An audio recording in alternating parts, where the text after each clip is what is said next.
Бишкек шаары bir жылда 80 миллион метр куб суу керек дейт. Эрежеге ылайык bir киши bir күндө 170 литр суу колдонушу керек деп эсептелинсе, иш жүзүндө 400-500 литрден ашат. Бул таза суунун тартыштыгын жаратат.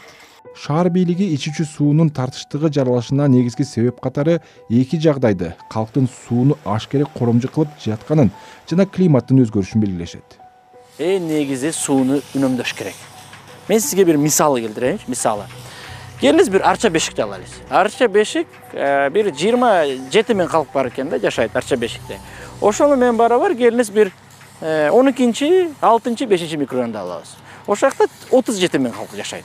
27, 37 миң калк. Эми элестеп коюңуз. Ошол микрорайондо дагы толтура чарба субъекттер бар экен. Чарба субъекттер, кафе, СТО, мойкалар, тиги булар толтура бар экен. Арча бешикте анда көп.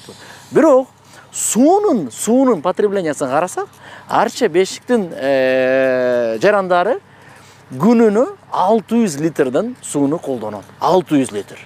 Bir kişi 600 литр. Где-то bir 16 миллион литр күнүнө.